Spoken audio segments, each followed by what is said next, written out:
The subject is macro-psychic connection and micro-psychic longings. The microcosm cannot remain without thinking. To remain at a standstill is not its nature. Think it must. And is the microcosm also compelled to think? Partly yes, partly no. When the balance in the triangle of binding fetters is maintained, there is no expression of creation, and then the macrocosm does not think at all. But as soon as the supreme triangle is imbalanced and its equilibrium and equipoise are lost, then the attributional expressions of creation start from one of the vertices of the triangle, and then the macrocosm also cannot remain without thinking. It is bound to think of something. It thinks of its created objects. A macrocosm, a unit being, may think I am an insignificant person. I am not educated. I have neither intellect nor erudition nor wealth. Does Paramapurusha think of me also? Me, a very small, insignificant microcosm. They should remember that Parampurush not only does think of them, he is bound to think of them by force of circumstances. Paramapurusha cannot think. These are just very ordinary human beings merely managing to make both ends meet. I can't think of them. He cannot think like this because by providential decree, the microcosm is bound to think of his created objects. He cannot forget them. And does he think only of a human being or only of a white ant? No, he thinks of all. Some Plusina, some Muskena, some Nagena, some Avistриvi Lake. He looks upon a teeny white ant with as much love and affection as on a mosquito. Nor does he think of a large mammoth more than other entities, for a mammoth has a mind just as an ant has. So he thinks equally of all. He thinks of a white ant or a mosquito with the same seriousness as of a mammoth or an elephant. And he attaches same importance to each individual creatures or as to all the three worlds. So you understand that you are not at all insignificant. Your existential value is very great. Just as the macrocosm thinks of the macrocosm, so the microcosm also thinks of the macrocosm. Microcosm meditates on microcosm and microcosm meditates on macrocosm. But what happens as a result of this mutual thinking? The microcosm attract the macrocosm within themselves, and the macrocosm arouses supreme devotion in the microcosm and bestow permanent liberation upon them. Because of this meditative emanation of the macrocosm, the universe moves. And because of the longings of the microcosm for the macrocosm, the unit moves from 0 point to the vast range of infinity. When the mental object of the unit mind is crude, the unit mind drifts away from the macrocosm. But even while thinking of crude objects, if one ideates on consciousness, even for some time one attains a certain degree of progress and moves towards Parampurush, towards permanent liberation. This is the eternal Leela of Paramapurush. When human beings bring something within the scope of their intellect and by perceiving and observing it closely can understand the cause behind it. This is called Krida. And when the cause is beyond the scope of their thinking, it is called Leela. Whatever the macrocosm does it beyond the periphery of the human intellect, and that is why whatever he does is his Leela. In the process of thinking, if the microcosm full energy of thought is devoted to Paramapurusha, then suspension of thought will result, and a temporary state of effortlessness or inaction of mind, which is called yoga. Sarvachinta parityago nischinto yogi uchyate. 2 plus 2 equals 4. This addition is called yoga. And the merger of the unit mind in the cosmic mind is also called yoga. But the difference between these two types of yoga is that one is the yoga of addition, yuj plus ghain, and the other is the yoga of unification of unit mind with macrocosmic mind, yuj plus ghain. If you put sand and sugar together, they become mixed, but they do not become one. The sand and sugar are still separate. But if sugar and water are mixed together, they become one. Sugar, water. Can you separate the sugar from the water? No, you cannot, because they are already unified. Now these two processes are occurring simultaneously: micropsychic connection and micropsychic longing. But the difference between the thought of macrocosm and of microcosm is that what the microcosm thinks is an auto-internal projection. But what the macrocosm thinks, his auto-internal projection, is that attributional emanation of the universe. He creates everything within. There is nothing without. Everything in this universe, even a blade of grass, is within his vast mind, within the mind of the great Purush, the great entity, the macrocosm. The auto-internal projection of the macrocosm is the outer external projection for the microcosm. It becomes an outer reality.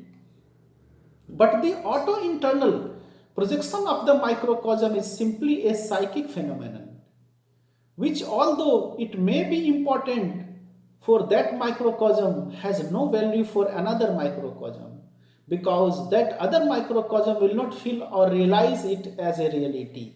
This is the fundamental difference between macropsychic connection and micropsychic longings.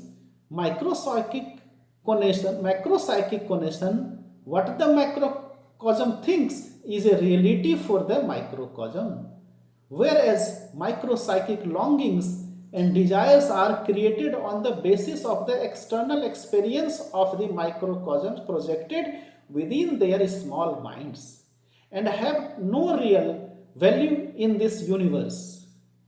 Macropsychic connection based on macropsychic existence has the faculty of greatness, and micropsychic longings based on micropsychic existence has the faculty of greatness. And micropsychic longings created by micropsychic entities have the faculty of desiring or wanting something from somebody else. This is the difference. The attributional of the cosmic mind is greatness, and that of the unit mind is smallness. एतावु पधि परा जीव योत्सय संजोग निरासेन परा न जीवो राज्यम नरेंद्रस्य भाटस्य खेताक सत्यरोपेहन भटो न राजा तयो विरोधो जमपधि कल्पितो नवस्तस्वा कश्चिद पधिरेशः ईसादा माया महादधि कारणम जीवस्य कायम शृणु पंचकोशम. The attribute of controlling everything internally and externally is the want of microcosm, and that of being guided by the guiding faculty of macrocosm is the want of microcosm.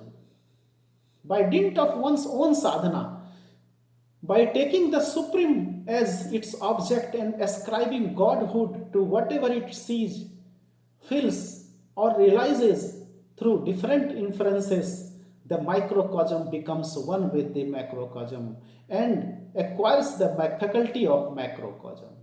This is the goal of human life. Now, those who think that this universe is not a reality because it is a macropsychic emanation are not thinking in the proper way. Yes, this macropsychic condition is a passing show, a moving reality. It is not a static reality. Is there any static reality in this universe? No. Everything moves, nothing is static. For staticism is not the aunt of this universe. Mobility is the aunt of universe. Long ago, about 4.5 billion years ago, when this planet first dissociated from the sun, it was only a ball of burning gases. Gradually, it became transmuted into liquid, and then a layer of solid formed on that liquid matter. You may have noticed that whenever there is a layer of solid on a pot of boiling milk, the entire surface is not uniformly level. It is uneven, with some portion a bit high, some portion a bit low. In exactly the same way, on this earth, a portion of that outer solid layer on the liquid was called Gondwana land, and the eastern part of Gondwana land was known as Rad. In this area, there were red metals and non-metals in the soil, and so it was called laterite or reddish soil, Rad, in the Aztec language. From the high snow-capped mountains of Rad flowed large rivers. The present Damodar, Mayurakshi, Ajay, Kamsavati, and Suvarnarekha, and a human civilization progressed larger ships used to sail on those ice-fed rivers. Still later, as the result of tempestuous rains, those great mountains eroded, the soil began to slip away, and the mountains lost their height. There was no more snow on the peaks, and the rivers were no longer fed by melted ice. They were only fed by the rains, and thus they shrank in size. The rivers you see in Rad are all small rivers now, but if you look carefully, you will observe that their beds are very wide.